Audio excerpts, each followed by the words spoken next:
Uy, ikaw, gusto mo bang makapamalengke ng libre? Nako, pwede yan. Basta bitbit nyo ang UH Lucky Bayong. Ang dami gusto makawak ng bayong na yan. Kaya naman, Kaloy, ipakilala mo na agad kung sino suswertehin ngayong umaga. Let's go! Hakot na!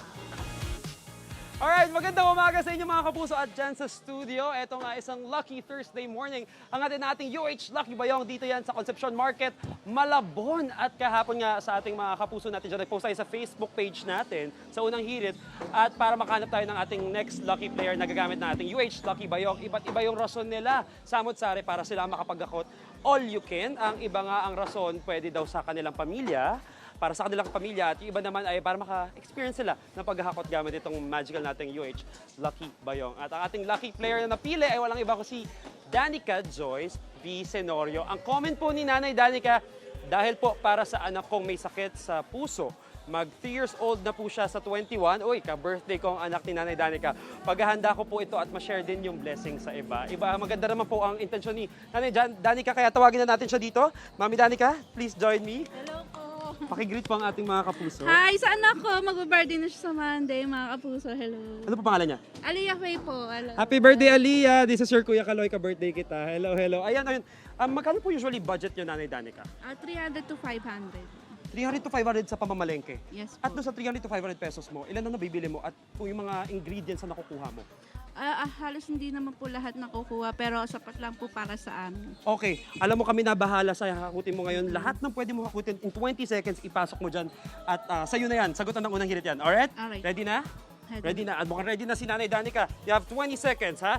20 seconds starts now! Go, go Nanay! Sige, bilisan natin. Kunin natin lahat. So, una niya yung gulay. Nanay, okay, go lang, go lang. Sige, hakot, hakot. Hila, i-shoot mo yan doon sa bayong. Ayan, okay. Sige, baboy, gulay, meron pa dito. Tara. Okay, and time is... Alright, okay na. Alrighty. Wait lang, napuno niya. Okay. Sige. 20 seconds, ang bilis ng 20 seconds, pero effort ha, Nanay Danica, bakit natin? Wait lang. So meron siyang naka-ready ng mga isda. Uy, kikiam, siyempre pang ulam, okay. Pero before anything else, kamusta ang experience mo, Nanay Danica, sa paghahakot? Ang saya po. Masaya. Tinado ko na. Wait lang, ilabas natin to. Ay, ano Kaya ito? mo yan. Parte ng baboy.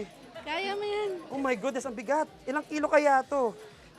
May idea kayo kung gaano karami nakuha nyo? Pinuno nyo po yung bayong, Nanay Danica. Ilabas pa natin yung iba.